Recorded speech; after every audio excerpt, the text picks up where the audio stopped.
Gonna do a quick little cell phone update. This is my 97 Sonoma that I am working on.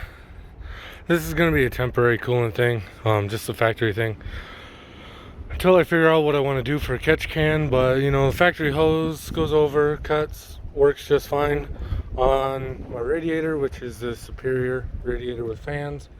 It's the electric fan, the 3 relay setup that I did, that I've shown a video of, the power distribution.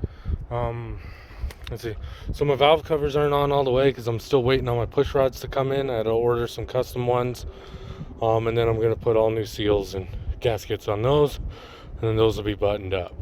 The intake I just built yesterday, got a mounting on the factory battery hold down, so just reusing that. I'm gonna take this off and hit it with some rust coat primer, something like that, and then I think I might wrap it in something. Any suggestions? I'd listen to them. I'm just currently hooking up the crankcase breathers to the intake and doing it factory style for now. Later down the road I will do a catch can. So off the SS intake, I just got this in today, a replacement, because the one I had was cut here, so I just bought a new one. They were pretty cheap, like 10 bucks or something like that off eBay. And then just a little chunk of hose down onto the PCV. So, and then this is my low dollar fuel pressure. I just got some 2010 plus Silverado injectors in there. They're 36 pounds. There'll be plenty for an NA setup. Here you get a little better view of the radiator. But these are just the Speed Engineering headers. The fit could be better, but I also set my motor back as far as I could go comfortably. But this is the wiring I did. So I used to be big into audio, car audio, and so I had a lot of this stuff from previous sponsorships. This is all from Metra Electronics. It's T-Spec. Their V8 series, oxygen-free copper 1/0. So naturally, car audio wire is the equivalent of 2/0 in regular and true American wire gauge. But I have my own heat shrinks made. Tux custom installs. I've had those for a few years now. Got 1/0 coming here to my distro. 4 gauge comes off of here and goes to the factory distribution. And then I have all these.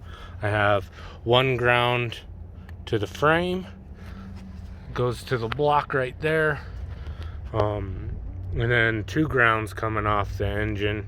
One of them was supposed to be another ground. I just haven't done it, haven't fixed it. I think it's just fine. Then my positives, I have 1 positive goes to alternator. This other 1/0 goes to the rear for the battery, and then that 4 gauge there runs up and underneath to the starter. I kind of cleaned up this wiring harness here with just some Tesa tape and a factory clamp.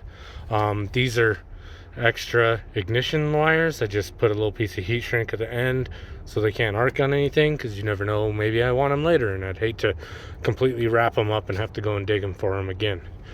But and all that interior still all stripped out. This was originally a 5-speed car, and so got a hole there. I got a patch still, figure that out.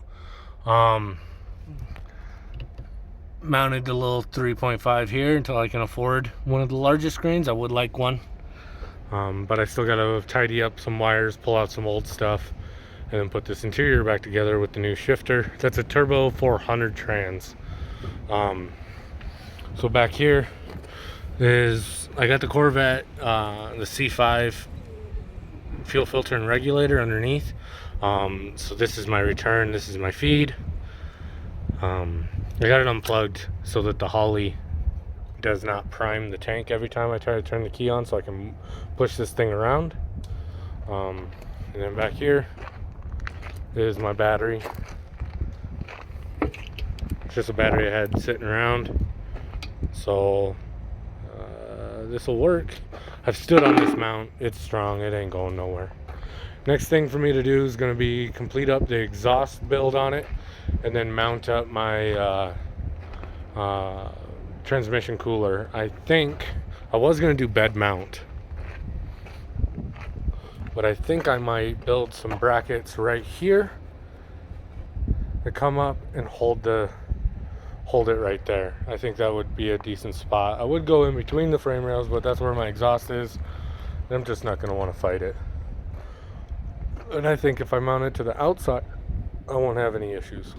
But it's just a stock rear axle in it right now. It is a 6.5 drop on the truck. The front end sits right about where it did with the four cylinder in here. So that turned out okay. I'm pretty happy with that. We'll see how it responds out on the road. But I do have an 8.8 sitting right there that I'm gonna cut down. Cut it down, redo the brakes, put new brakes on it. That one needs a new back housing. But it is a 373 limited slip out of a Ford Explorer. So I'm pretty excited I got that. I got it for cheap.